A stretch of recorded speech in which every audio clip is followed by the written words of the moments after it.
السلام علیکم ورحمۃ اللہ وبرکاتہ نحمده ونصلي ونسلم على حبیبه الکریم اما بعد فاعوذ باللہ من الشیطان الرجیم بسم اللہ الرحمن الرحیم ومن يطع اللہ والرسول فاولئک مع الذین انعم اللہ علیہم من النبیین والصدیقین والشہداء والصالحین صدق اللہ مولانا العظیم وبلغنا رسوله النبی الامین الکریم ونحن على ذلك لمن الشاہدین والشاکرین والحمد للہ رب العالمین۔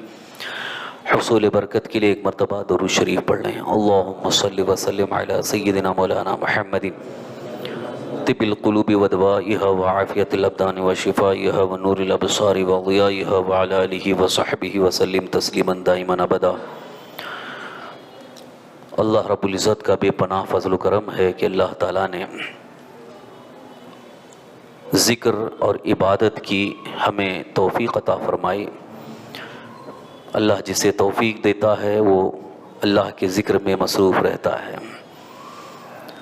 یوں تو اللہ تعالیٰ کا فرمان وَاذْكُرُوا اللَّهَ كَثِيرًا لَعَلَّكُمْ تُفْلِحُونَ، اللہ کو خوب یاد کرتے رہو، اللہ کا ذکر خوب زیادہ کرو، تمہیں کامیابی ملتی رہے گی۔ بتوفیق خداوندی آج کی اس محفل میں ہماری اور آپ کی شرکت یہ بڑی سعادت کی بات ہے، اور اللہ تعالی ہمارے لیے یہی ذریعہ نجات بھی بنا دے۔ قرآن پاک میں ایک مقام پر اللہ تعالیٰ نے بہت ہی اہم پیغام عطا فرمایا۔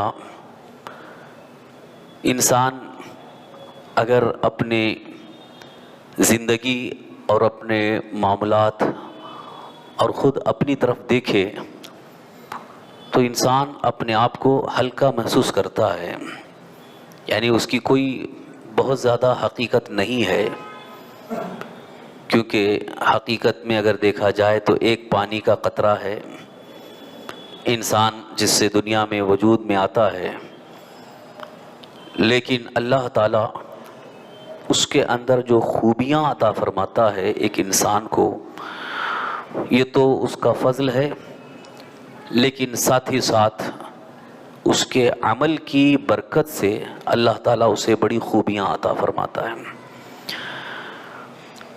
ایک مختصر چھوٹی مثال سے میں اپنے اصل مقصد کے قریب آؤں گا، آپ کو بتا کر کے۔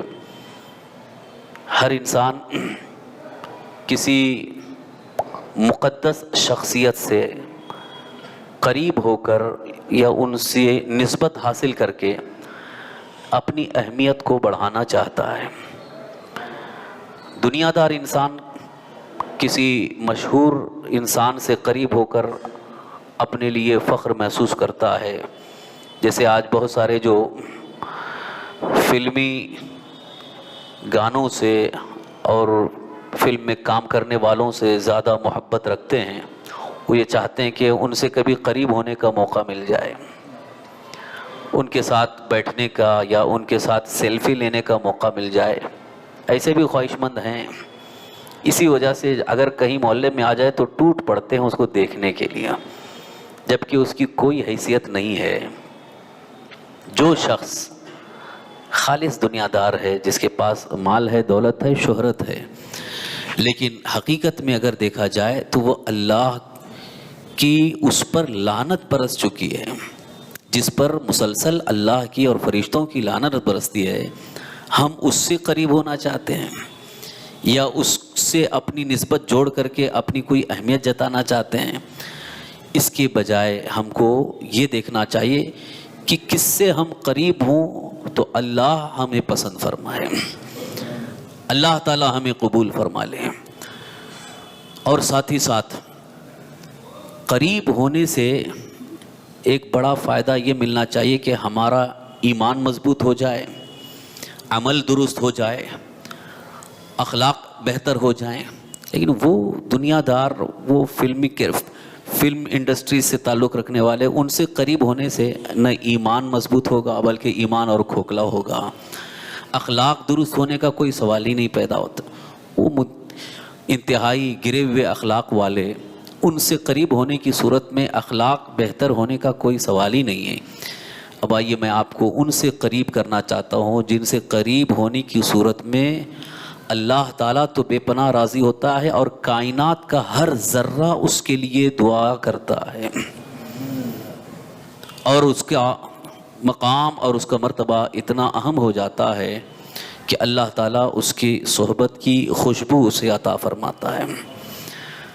کبھی کبھی آپ نے یہ دیکھا ہوگا، مثال دے رہا ہوں، مثال سے آپ کو بات اچھی طرح سے سمجھ میں آ جائے گی۔ ایک عطر کی دکان والا جو صبح سے شام تک خوشبو بیچتا ہے، جس کے ہاتھ میں عطر ہے دوسروں کو لگا رہا ہے، عطر بیچنا اس کا کام ہی ہے، اس کا پیشہ ہے۔ اب اس کے ساتھ جو اٹھتا بیٹھتا ہے اس کو بھی خوشبو مل جاتی ہے، یعنی اس کی بھی بدن کو خوشبو لگ جاتی ہے۔ اور اگر کوئی گندا کام کر رہا ہے، بدبودار چیز سے اس کا تعلق ہے، تو اس کے قریب بیٹھنے والا اس کو بھی وہ بھی بدبودار ہو جاتا ہے۔ اگر کوئی کوئلے کا کام کر رہا ہے جس میں دھواں ہے، کوئلہ ہے، تو بدن بھی کالا ہوگا، کپڑے بھی کالے ہوں گے۔ لیکن کوئی اگر اچھا کام کر رہا ہے، اس کے ساتھ اٹھنے بیٹھنے سے نہ بدن کالا ہوگا نہ کپڑا کالا ہوگا۔ ایک مثال کے ذریعے تو خوشبو بیچنے والے، عطر ساز یا عطر بنانے والے یا عطر بیچنے والے کے قریب اور بیٹھنے سے، اس کی صحبت میں رہنے سے ہم معطر ہو سکتے ہیں، ہم کو خوشبو مل سکتی ہے۔ تو جن پر اللہ کی خاص رحمتیں نازل ہوئی، جن پر اللہ تعالیٰ کا انعام ہوا، ان سے قریب ہونے کی صورت میں کیا ہمیں خوشبو نہیں ملے گی؟ بلکہ دنیا کی خوشبو نہیں ملے گی، بلکہ جنت کی خوشبو ملے گی۔ ان سے قریب ہونے کی صورت میں کتنا عظیم ہمارا فائدہ ہے۔ اب آئیے ذرا اللہ تعالیٰ کے کلام پاک میں سنیں۔ اللہ رب العزت ارشاد فرماتا ہے وَمَن يُطِعِ اللَّهَ وَالرَّسُولَ فَأُولَٰئِكَ مَعَ الَّذِينَ أَنْعَمَ اللَّهُ عَلَيْهِمْ مِنَ النَّبِيِّينَ وَالصِّدِّيقِينَ وَالشُّهَدَاءِ وَالصَّالِحِينَ، جو اللہ اور اس کے رسول کی اطاعت کر لے، اللہ اور اس کے رسول کی اطاعت کر لے، وہ ان کے ساتھ ہوگا جن پر اللہ کا خاص انعام ہوا۔ وہ کون ہیں؟ نبیین ہیں، صدیقین ہیں، شہداء ہیں، صالحین ہیں۔ اللہ تعالیٰ نے فرمایا کہ اطاعت الہی اور اطاعت رسول سے آپ نبیوں کے قریب ہو جاؤ گے، صدیقین کے قریب ہو جاؤ گے، شہداء کے قریب ہو جاؤ گے، صالحین کے قریب ہو جاؤ گے۔ اب آپ بتائیے ان سے بہتر دنیا میں کون ہے؟ نبی سے بہتر کوئی ہو ہی نہیں سکتا ہے، صدیقین سے بہتر کوئی ہو نہیں سکتا ہے، شہداء اور صالحین سے بہتر نہیں ہو سکتا، کیونکہ اللہ تعالیٰ نے انہیں منتخب فرمایا، اللہ نے انہیں چن لیا اور ان پر خاص انعام فرمایا ہے۔ تو جن پر اللہ تعالیٰ کا خاص انعام ہے ان سے قریب ہونا یہ ہمارے لیے دنیا میں بھی فائدہ مند ہے اور آخرت میں بھی فائدہ مند۔ اب اس کے لیے ہمیں کیا کرنا ہے؟ اللہ تعالیٰ نے فرمایا کہ اللہ اور اس کے رسول کی اطاعت کر لو، اللہ اور اس کے رسول کے فرمان پر عمل کر لو، یقیناً تمہیں نبیین کا ساتھ ملے گا، صدیقین کا ساتھ ملے گا، شہداء اور صالحین کا ساتھ ملے گا۔ ابھی اس آیت کریمہ کے شان نزول کے متعلق ایک بڑی اہم روایت ہے۔ ایک صحابی ہیں حضرت حذیفہ ابن یمان رضی اللہ عنہ، بہت ہی غمگین بیٹھے ہوئے تھے، فکر مند بیٹھے ہوئے تھے دربار مصطفیٰ میں۔ تو حضور اکرم صلی اللہ علیہ وسلم نے محسوس کر لیا، حضور نے پوچھا کیا وجہ ہے کہ آپ غمگین ہیں، کوئی تکلیف ہے، کوئی پریشانی ہے؟ تو اب دیکھیے صحابی کی فکر دیکھیے، صحابی رسول عرض کرتے ہیں یا رسول اللہ، ابھی میرے ذہن میں قیامت اور آخرت کا تصور آ گیا کہ آخرت جب ہوگی، قیامت جب قائم ہوگی تو اولین و آخرین سب کو اکٹھا کیا جائے گا۔ اولین آخرین یعنی حضرت آدم علیہ السلام سے لے کر قیامت تک جتنے بھی انسان دنیا میں آئے سب کو جمع کیا جائے گا، سب وہاں پر جمع ہوں گے۔ تو اب دنیا میں اگر کہیں ایک بڑی تعداد ہوتی ہے تو ہم کو کسی کو تلاش کرنا مشکل ہو جاتا ہے، جب قیامت قائم ہوگی وہاں اولین و آخرین اربوں کھربوں کی تعداد میں ہوں گے، وہاں ہم آپ کو کہاں تلاش کریں گے؟ وہاں ہم کیسے آپ کا دیدار کر پائیں گے؟ اس لیے کہ آج تو اللہ کا فضل ہے، آپ ہماری نگاہوں کے سامنے ہیں اور ہم آپ کا دیدار کر کے اپنے دل کو سکون محسوس کرتے ہیں، سکون حاصل کر لیتے ہیں، اور ہماری محبت کی تسکین حاصل ہوتی ہے، اس لیے کہ ہر صحابی کے دل کی ایک تمنا یہ ہوتی تھی کہ مجھے ہمیشہ دیدار مصطفیٰ ہوتا رہے، سرکار دو عالم صلی اللہ علیہ وسلم کا رخ انور میری نگاہوں کے سامنے ہو۔ تو حضرت حذیفہ ابن یمان یہ فکر میں تھے کہ جب قیامت قائم ہوگی تو اربوں خربوں کی تعداد میں ہوں گے، کہیں ہم کنارے ہوں گے اور آپ بڑے اونچے درجے پر ہوں گے، تو ہم آپ تک کیسے پہنچ پائیں گے اور ہم کیسے دیدار کر پائیں گے، ہم آپ سے قریب کیسے ہوں گے؟ تو صحابی رسول کی فکر تھی اور ان کا ایک غم تھا۔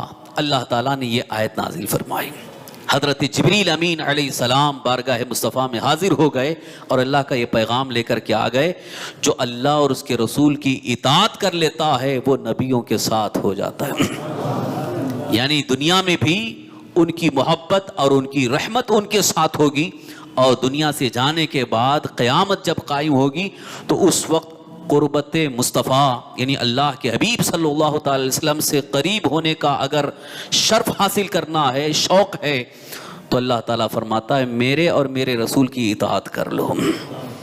اطاعت رسول ہی تمہیں نبیوں کے ساتھ، صدیقین کے ساتھ، اور یقیناً جو صدیقین ہوں گے، جو شہداء ہوں گے، جو صالحین ہوں گے، وہ سرکار دو عالم صلی اللہ علیہ وسلم سے قریب ہوں گے، اور جن کو بھی قربت کی خواہش ہوئی اللہ تعالیٰ نے فرمایا اطاعت کر لو، تمہیں بھی وہاں قریب مقام اور درجہ مل جائے گا۔ اللہ اور اس کے رسول کی اطاعت ہمارے لیے ایک بہت ہی بڑی نعمت ہے، اور خاص طور پر آخرت میں سرکار دو عالم صلی اللہ تعالی وسلم کی شفاعت نصیب ہوگی۔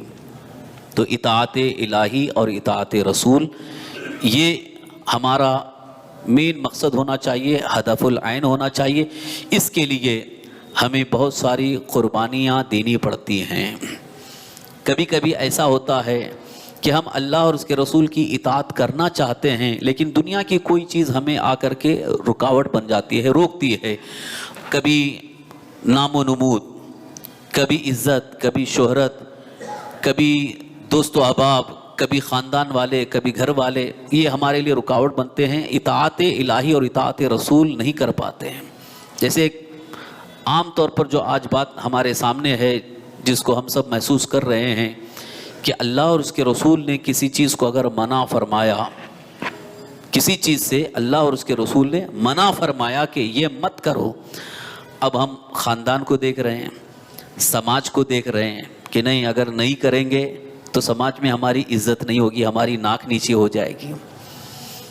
غور کر رہے ہیں، اللہ اور اس کے رسول کی اطاعت میں اگر خاندان، سماج یا دنیا والے آڑ آتے ہیں اور ان کی وجہ سے ہم اطاعت رسول کے خلاف کر رہے ہیں، تو یہ ہماری سب سے بڑی ناکامی ہے، یہ ہماری سب سے بڑی ناکامی ہے۔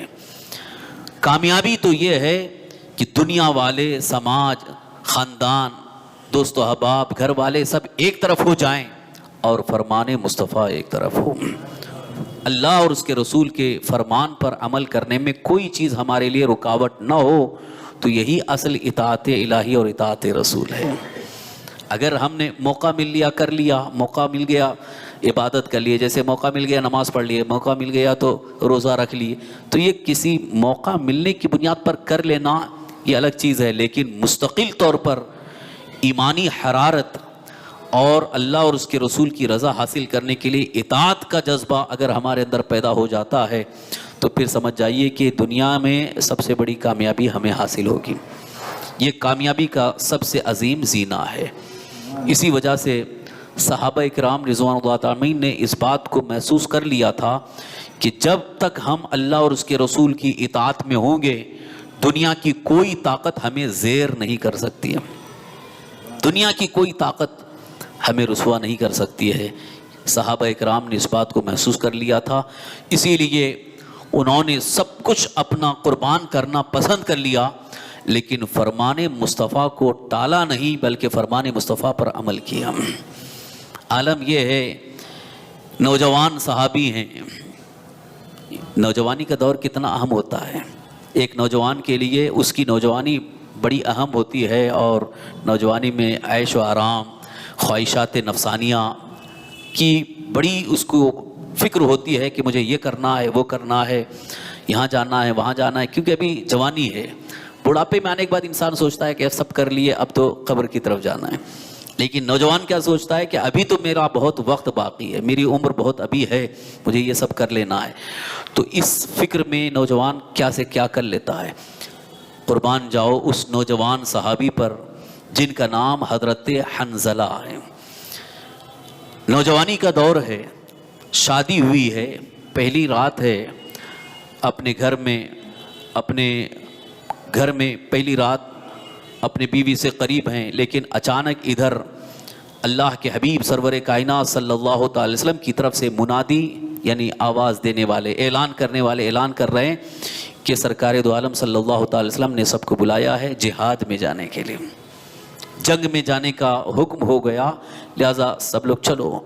اسی حال میں انہوں نے اپنی زوجہ، اپنی بیوی سے کہا کہ آقا کریم صلی اللہ علیہ وسلم کا حکم آ گیا ہے، اب میں جانا چاہتا ہوں.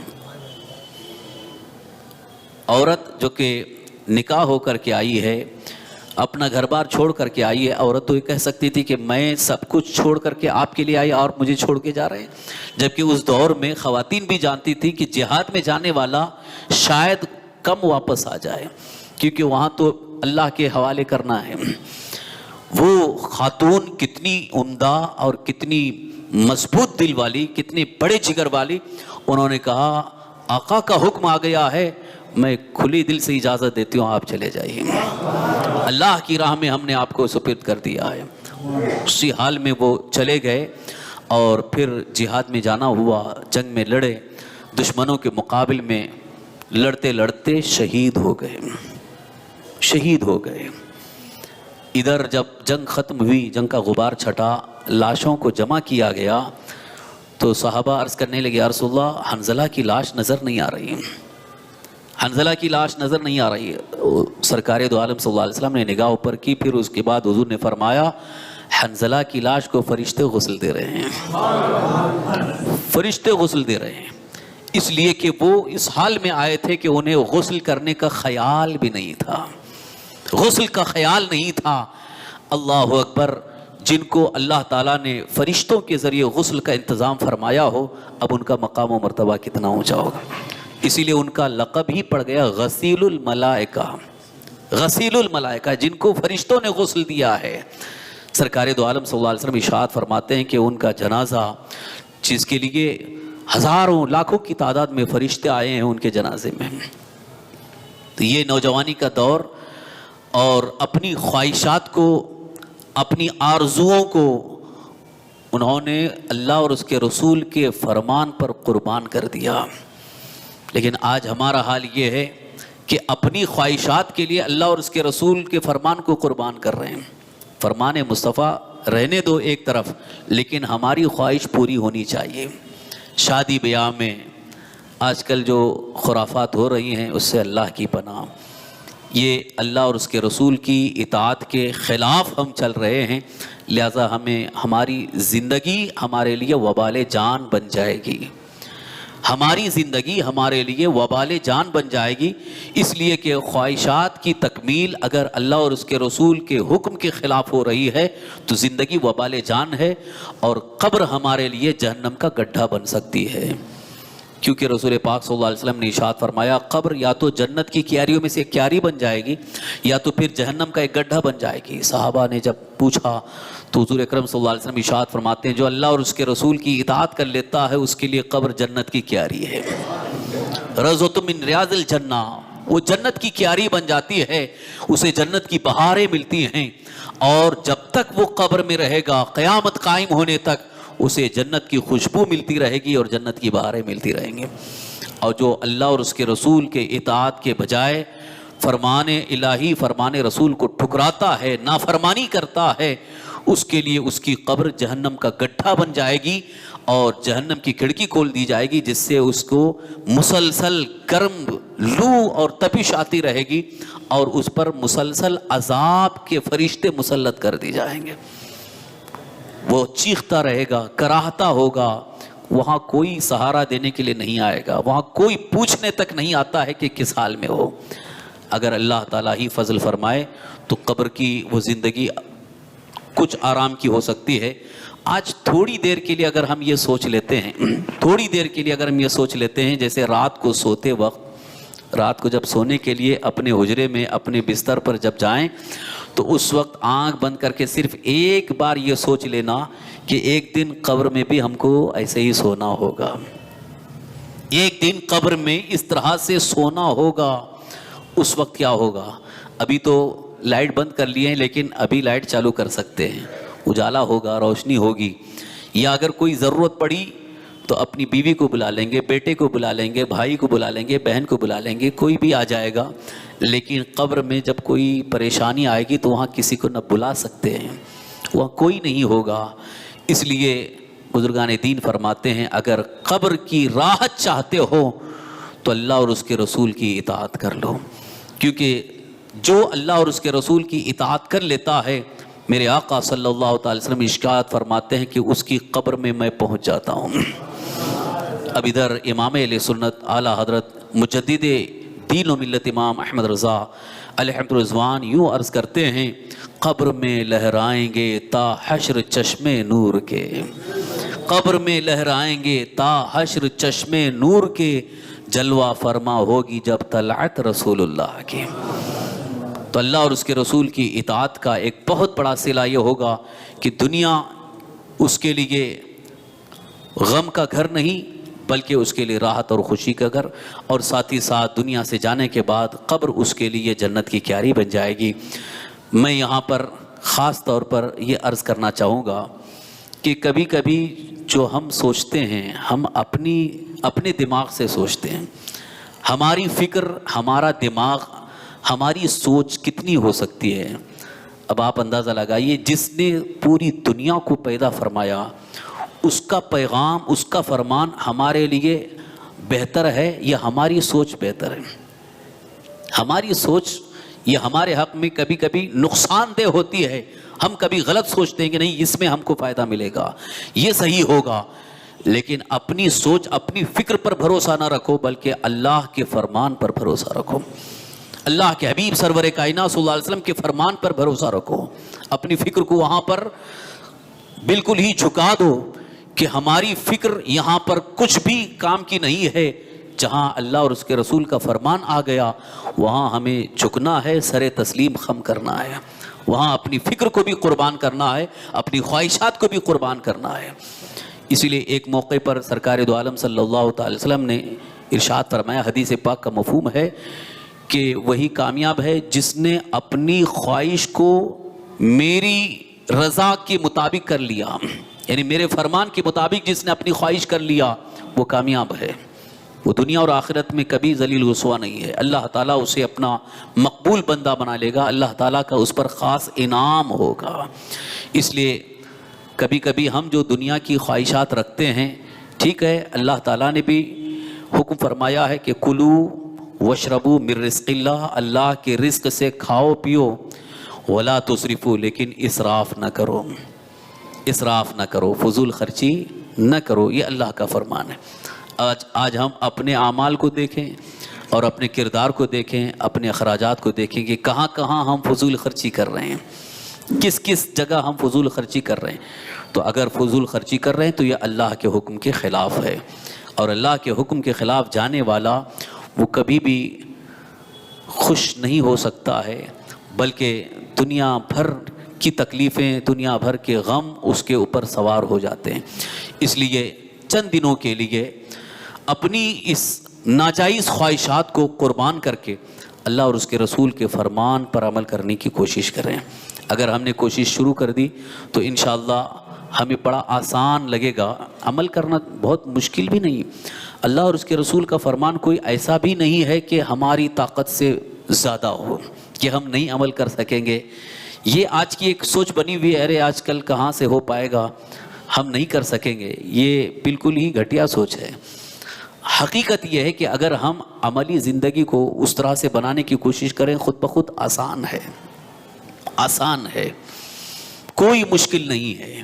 مشکل ہم نے بنا لیا ہے. دنیا بھر کے جھمیلے آج اتنے زیادہ ہو گئے کہ اس کی وجہ سے ہمیں اللہ اور اس کے رسول کے فرمان پر عمل کرنا مشکل نظر آتا ہے، حالانکہ مشکل نہیں ہے.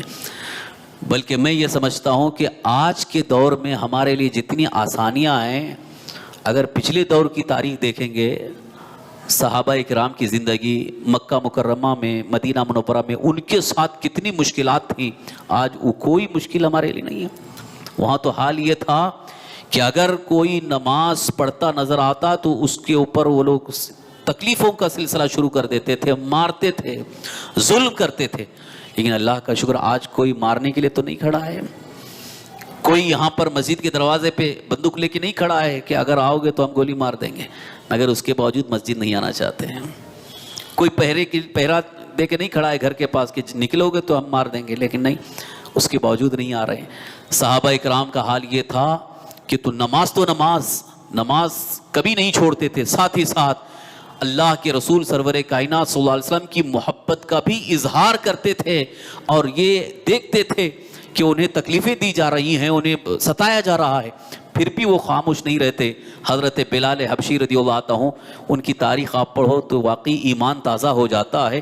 سب کچھ آپ برداشت کرتے تھے، لیکن یہی کہتے تھے کہ میں اپنی زبان سے ان کا ذکر نہیں چھوڑوں گا، حضور صلی اللہ علیہ وسلم کا نام لینا نہیں چھوڑوں گا۔ امیہ بن خلف جو کافر ان کا آقا تھا، جس کے آپ غلام تھے، وہ کوڑے مارتا تھا، جسم پر زخم لگاتا تھا، گرم گرم ریت پر گھسیٹتا تھا کہ ان کا نام نہیں لینا، پھر بھی حضرت بلال نام مصطفیٰ لیتے تھے، حضور کا نام لیتے تھے، کہتے تھے میں ان کی محبت میں سرشار ہوں، ہماری جان بھی اگر چلی جائے تو ہمیں گوارا ہے، لہٰذا اگر تم یہ چاہو کہ ان کا نام ذکر کرنا چھوڑ دوں اور ان کا دامن چھوڑ دوں، یہ نہیں ہو سکتا ہے۔ تو صحابہ اکرام کی زندگی یہ صرف آج کتابوں کی حد تک محدود رہ گئی، یا صرف واقعات کی حد تک؟ کب ہم پریکٹیکل لائف میں اس کو لائیں گے؟ اپنی زندگی میں بھی اس چیز کو لانے کی کوشش کریں کہ آج دنیا کے جھمیلے اور دنیا کے معاملات بہت زیادہ ہیں، رکاوٹ پیدا کر رہے ہیں، لیکن ہماری کوشش یہ ہو کہ اللہ اور اس کے رسول کے فرمان کے خلاف نہ ہو، بلکہ کوشش یہ رہے کہ سادگی اگر ہو جائے، سادہ زندگی اگر گزر جائے ٹھیک ہے، لیکن فرمان خدا اور فرمان مصطفیٰ کے خلاف نہ ہو۔ اس بات کی اگر ہم نے کوشش کر لی تو اللہ تعالیٰ کا وعدہ ہے کہ ہمارا خاص انعام تمہارے ساتھ ہوگا۔ اللہ تعالیٰ کا فرمان ہے وَمَن يُطِعِ اللَّهَ وَالرَّسُولَ فَأُولَٰئِكَ مَعَ الَّذِينَ أَنْعَمَ اللَّهُ عَلَيْهِمْ مِنَ النَّبِيِّينَ وَالصِّدِّيقِينَ وَالشُّهَدَاءِ وَالصَّالِحِينَ۔ جو اللہ اور اس کے رسول کی اطاعت کر لیتا ہے وہ ان کے ساتھ ہے، یعنی نبیین کے ساتھ ہے جن پر اللہ کا انعام ہوا، صدیقین کے ساتھ ہے، شہداء کے ساتھ ہے، صالحین کے ساتھ ہے، اور یہ ان کے لیے بڑے ہی اچھے دوست ہیں، دنیا میں بھی اور آخرت میں بھی۔ اللہ تعالی ہم سب کو نبیین، صدیقین، شہداء، صالحین کے قریب ہونے کی توفیق نصیب فرمائے، اور اللہ اور اس کے رسول کی اطاعت اور فرمانبرداری کے ہمیں اللہ توفیق نصیب فرمائے۔ تمام گناہوں، خرافات اور بے حیائیوں سے اللہ ہمیں محفوظ رکھے، ایمان پر زندہ رکھے، ایمان پر خاتمہ نصیب فرمائے۔ وما علینا الا البلاغ المبین۔